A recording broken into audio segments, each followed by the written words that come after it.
Pag-usapan natin ang kasaysayan o history ng Cebu. Ang kasaysayan ng Cebu ay mayaman at naglalaman ng iba't ibang yugto ng kultura at kasaysayan. Ang Cebu ay kilala bilang isa sa mga pinakamatandang lungsod sa Pilipinas at itinuturing na ang puso ng Kabisayaan. Ang unang pangalan ng Cebu ay Sugbo, na nangangahulugang tubig. Noong 1521, dito nagumpisa ang kolonisasyon ng Espanya sa Pilipinas nang dumating si Ferdinand Magellan at naglakbay sa Polo. Ang Cebu City ay tinatag bilang isang Spanish settlement noong 1565 sa pamumuno ni Miguel Lopez de Legazpi. Sa paglipas ng panahon, ang Cebu ay naging sentro ng kalakalan at kultura sa rehiyon. Noong ika-19 na siglo, naging kilala ito sa pamimina at industrialisasyon. Noong ika-2 digmaang pandaigdig, naging mahalaga ang Cebu bilang base militar ng mga Amerikano. Sa kasalukuyan, ang Cebu ay isang progresibong lungsod na may maunlad na ekonomiya at bumubuo ng mahalagang bahagi ng kasaysayan at kultura ng Pilipinas. Dito na-impluwensyahan ni Ferdinand Magellan ang kultura, paniniwala at relihiyon ng Cebu. Sa tradisyon, ang Cebu City ay kilala sa yaman ng kultura at tradisyon. Isa sa mga tanyag na tradisyon dito ang Sinulog Festival, kung saan ipinagdiriwang ang kulay at sigla sa pamamagitan ng sayaw, musika at prosesyon. Ang Santo Niño de Cebu na itinuturing na patron ng Cebu ay pangunahing bahagi ng mga pagdiriwang. Bukod dito, ang kadaugan sa Mactan ay masusing ipinagdiriwang bilang pagpupugay kay Lapu-Lapu sa kanyang tagumpay laban kay Magellan. At fun fact, karamihan sa tao ng Cebu ay mga Roman Catholic.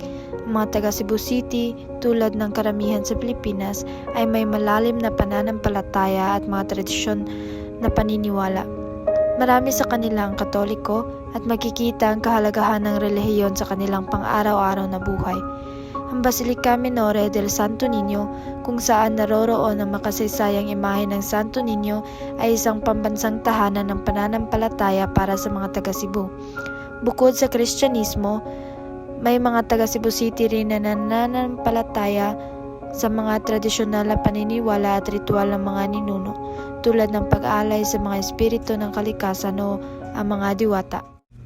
Ang kasaysayan naman ng Magellan's Cross sa Cebu City ay tinuturing na simbolo ng unang Kristiyanong pag-akyat ng cross sa Pilipinas. Inilagay ito ni Ferdinand Magellan noong April 21, 1521. Bilang bahagi ng kanyang misyon na ipinakilala ang kanyang Kristyanismo sa bansa. Ito ay nasa tapat ng Basilica Minore del Santo Niño sa Cebu City. Pag-usapan naman natin ang kultura, paniniwala at tradisyon ng Magellan's Cross. Ang Magellan's Cross ay isang simbolo ng Kristyanismo sa Pilipinas. Ito ay tinayo noong 1521 ni Ferdinand Magellan bilang tanda ng pag-convert niya kay Haring Humabon ng Cebu sa Kristyanismo. Ito ay naging bahagi ng kultura at tradisyon sa Cebu. At tuwing Santo Niño Festival, maraming deboto ang nagpupunta roon upang magdasal at magbigay pugay. Ang paniniwala sa kahalagahan nito bilang simbolo ng pagbabago at pag-usbong ng Kristyanismo sa bansa ay patuloy na nagpapatibay sa kultura ng mga Pilipino. Ang Basilica del Santo Niño ay matatagpuan sa Cebu City, Pilipinas.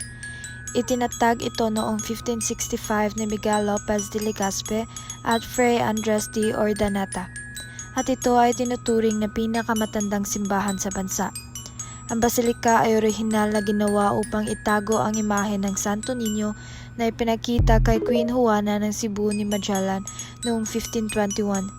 Nagsilbing simbolo ito ng pagkakabinyag ni Haring Humabon at Reyna Juana at ng unang misa sa Pilipinas. Mula noon, naging sentro ito ng debosyon sa Santo Niño na kilala rin bilang Batang Hesus. Ang Basilica del Santo Niño sa Cebu City, Pilipinas ay isang makasaysayang simbahan na may malalim na koneksyon sa kultura at pananampalataya ng mga Pilipino. Itinatag noong 1565, ito ang pinakamatandang simbahan sa bansa. Ang basilika ay isang sentro ng debosyon sa Santo Niño, ang patron ng Cebu. Kilala ang basilika sa grandeur ng mga pagdiriwang ng Sinulog Festival, kung saan ang mga deboto ay naglalakbay para sa prosesyon upang ialay ang kanilang pagpapakasakit at pasasalamat. Sa tradisyon, ang basilika ay isang lugar ng pangako at dasal kung saan ang mga tao ay nagdadala ng kanilang mga kahilingan at pasasalamat sa harap ng Santo Niño. Ang pagiging bantog ng basilika ay nagbibigay daan sa patuloy na pagpapalaganap ng mga kulturang Pilipino at paniniwala sa buong rehiyon.